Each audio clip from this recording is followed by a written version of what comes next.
আসসালামু আলাইকুম, সবাইকে স্বাগত জানিয়ে আজকে আমি আমার নতুন ভিডিও শুরু করছি। আজ আমি কথা বলবো ২৫০০ বছর আগের কথা, যখন মানুষ প্রকৃতির রহস্য খোঁজার জন্য আকাশের দিকে তাকিয়ে থাকতো। তখন একজন ব্যক্তি সবকিছু খুব কাছ থেকে পর্যবেক্ষণ করতেন। তিনি বলতেন সবকিছুর পেছনেই রয়েছে যুক্তি, এবং সেই যুক্তিকে খোঁজার নামই হচ্ছে বিজ্ঞান, যার অবদান আমরা রসায়নবিদ্যা, পদার্থবিদ্যা, জীববিজ্ঞান, তর্কশাস্ত্রবিদ্যা, রাজনীতি এবং কবিতা ও সাহিত্যে দেখতে পাই। তিনি আর কেউ নন, গ্রিক দার্শনিক অ্যারিস্টটলের কথা বলছিলাম। অ্যারিস্টটল উত্তর গ্রিসের স্টাগিরা নামক শহরে খ্রিস্টপূর্ব ৩৮৪ অব্দে জন্মগ্রহণ করেন। তার বাবা নিকোম্যাকাস ছিলেন ম্যাসেডোনিয়ার রাজপরিবারের চিকিৎসক। যেহেতু তার বাবা ম্যাসেডোনিয়ার রাজপরিবারের চিকিৎসক ছিলেন, সেহেতু অ্যারিস্টটলের ছোটবেলা থেকে চিকিৎসা বিজ্ঞানের প্রতি একটি যোগ কাজ করত। মাত্র ১৭ বছর বয়সে অ্যারিস্টটল তার বাবা মাকে হারান। তখন তরুণ অ্যারিস্টটল চলে যান অ্যাথেন্সে, তখনকার বিখ্যাত শিক্ষক প্লেটোর একাডেমিতে। প্লেটোর একাডেমিতে অ্যারিস্টটল প্রায় ২০ বছর পড়াশোনা করেন।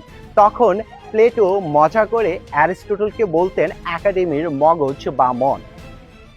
অ্যারিস্টটল এবং প্লেটোর চিন্তাভাবনা কখনোই এক ছিল না, কারণ প্লেটো চিন্তা করত অদৃশ্য সব বিষয়বস্তু নিয়ে, আর অ্যারিস্টটল চিন্তা করত বাস্তবমুখী এবং যা পরীক্ষা নিরীক্ষার মাধ্যমে সত্য খোঁজা যায় সেসব বিষয় নিয়ে।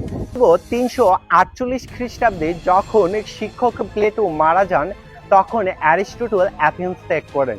কিছুদিন ভ্রমণ এবং উদ্ভিদ প্রাণী নিয়ে গবেষণা করার পর অ্যারিস্টটলকে হঠাৎ ম্যাসেডোনিয়ার রাজা তার রাজ্য দরবারে খবর দেন।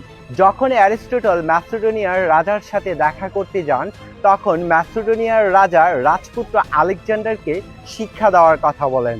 হ্যাঁ, আপনারা ঠিকই ভাবছেন, আমি সেই আলেকজান্ডার দ্য গ্রেটের কথা বলছি, যে কিনা পুরো পৃথিবীকে জয় করেছিলেন।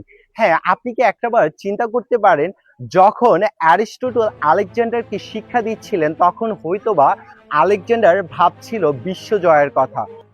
অ্যারিস্টটল আলেকজান্ডারের অশান্ত মনকে শান্ত করার জন্য হোমারের সেই বিখ্যাত বই ইলিয়েড উপহার দিয়েছিলেন। আলেকজান্ডার যখন বিশ্বজয়ে ব্যস্ত ছিলেন, তখন অ্যারিস্টটল আবার ফেরত যান অ্যাথেন্সে। অ্যাথেন্সে যাওয়ার পর তখন তিনি তার নিজস্ব বিদ্যালয় লাইসিয়াম প্রতিষ্ঠা করেন।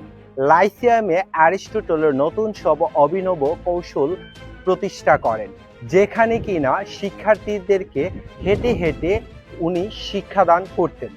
তখন অ্যারিস্টটল সেই শিক্ষার্থীদেরকে বিভিন্ন বিষয় সম্পর্কে জ্ঞান দান করতেন। তখনকার মানুষ সেই বিদ্যালয়কে ভ্রমণরত শিক্ষার্থীদের বিদ্যালয় নামে অভিহিত করেছিল। খ্রিস্টপূর্ব ৩২৩ অব্দে আলেকজান্ডারের মৃত্যু হয়। তখন অ্যারিস্টটলের জীবনে নেমে আসে সেই বিভীষিকাময় সময়। তখন অ্যারিস্টটলকে ম্যাসেডোনিয়ার লোকজন নাস্তিকতাবাদের অপবাদে অভিযুক্ত করেন। তখন অ্যারিস্টটল সক্রেটিসের মতন বিষ পান করে আত্মহত্যা করেননি। তখন অ্যারিস্টটল ম্যাসেডোনিয়া থেকে পালিয়ে যান, এবং তিনি তার বইয়ে লিখেছিলেন, আমি আবার ম্যাসেডোনিয়ার লোকজনদেরকে দর্শনের বিরুদ্ধে অপরাধ করার সুযোগ দিব না। তার জীবনে কিছু মজাদার কাহিনী রয়েছে। তার মধ্যে একটি কাহিনী হচ্ছে, সে তার বইয়ে লিখেছিলেন পুরুষের দাঁতের চেয়ে নারীর দাঁতের সংখ্যা কম, কারণ তিনি ভাবতেন যে নারীর দাঁতের সংখ্যা কম তার বুদ্ধিমত্তা কম থাকে। তখন একবার উনি মজা করে ওনার স্ত্রীর দাঁতের হিসাব করেছিলেন, তখন উনি দাঁত সংখ্যা পেয়েছিলেন ৩০টি।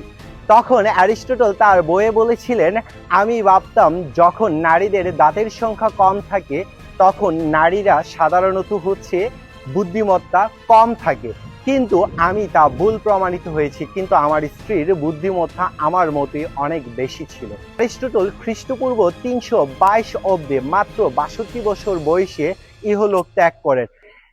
আজ আমরা বিজ্ঞান নিয়ে যা চিন্তা করতে পারি, আজ আমরা তর্ক নিয়ে যে যুক্তি দেখাতে পারি, আজ আমরা যে আধুনিক সব বিষয় নিয়ে কথা বলতে পারি, আজ আমরা উদ্ভিদ এবং প্রাণী নিয়ে যা কিছু আলাদা করতে পারি, তাদের নিয়ে গবেষণা করতে পারি, সব কিছুর অবদানই কিন্তু এই মহান ব্যক্তি, এই মহান জ্ঞানী ব্যক্তি।